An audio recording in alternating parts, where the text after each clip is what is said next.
wanted to work in the fashion business, to be a designer. I've been very lucky because I was drawing pretty well. So I made only 1 year in school for fashion school. And after 1 year I was hired at Thierry Mugler as a designer. But I had no experience because being a designer is not only about being able to draw. You have to build a story, build a connection, being able to find the right fabrics. You know, it's just not only making tons of drawings and tons of items, it's making a story. The line I was working on was very commercial, so it was what was very common at that time. You had a second line. Every big company had a fashion line, you know, like Montana, Claude Montana, Dior, that was called Dior 2. And you had the commercial lines. They were cheaper and they were sold in big department stores. I did this like about 2 years.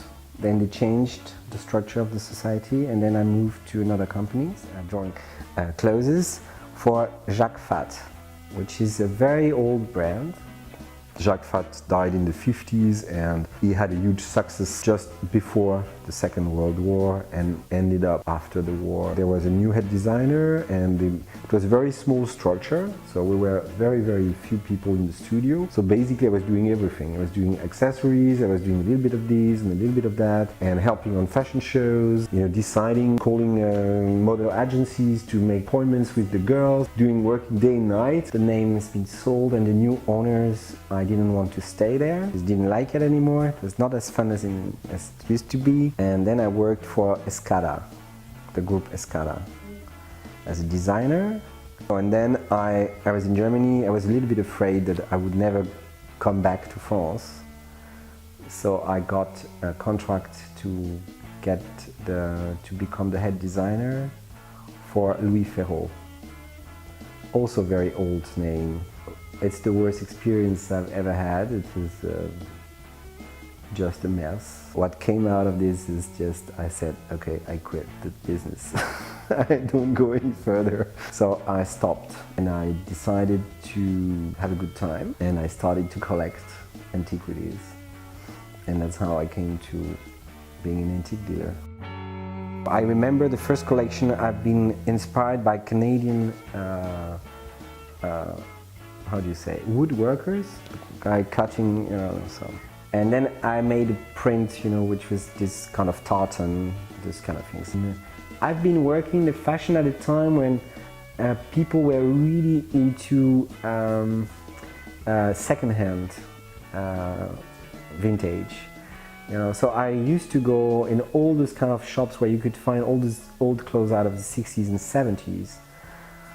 It was really inspiring, you know, even prints and embroideries with plastic beads and stuff like that, that had something a little bit cheap, but you could make it.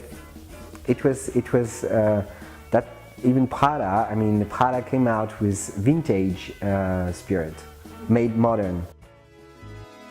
Well, the funniest people I've met was, of course, and obviously, when I used to work for Thierry Mugler. For one simple reason, in the fashion shows of Mugler at that time, they were crazy. So you had people coming from New York, Diana Ross, Diane Brill, even this porno star, what's his name, Jeff Stryker. I mean, all those kind of people, that was really funny, you know. And I can remember once, I used to work pretty late. It was, I think, 11 o'clock, and I was the last person in the, and somebody called. And he said, yes, I'm Jean-Paul Gaultier. I would like to talk to Thierry Mugler. I said, well, darling, I'm working, it's pretty late. I don't think it's really funny. And I just hang up the phone. So he rang back and I got really angry. I said, well, I'm tired. The joke is not funny, and anyway, Mr. Mugler is not in the house.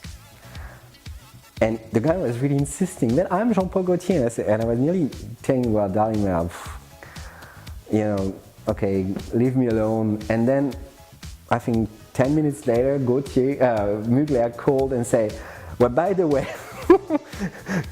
at that time nobody had cell phones. You know, that's the time also you had to go through a basic telephone. Yeah, Jean-Paul called me and I can't find him. He should have called. I don't know, fuck the hell. I mean, yes, he called. I just hang up the phone. I thought it was a joke. At the moment of the fashion shows, that was crazy. We were sleeping. I was sleeping in the studio. Yeah, we were painting shoes and until the last minute and whatever, you know, I mean, gluing beads on a hat or whatever. Or I remember that this guy, his name was Danilo. He was hairstylist and he was doing wigs, so it was crazy. The guy was doing, you know, painting the hair. The greatest time I had was the fashion shows with me there. It was really funny.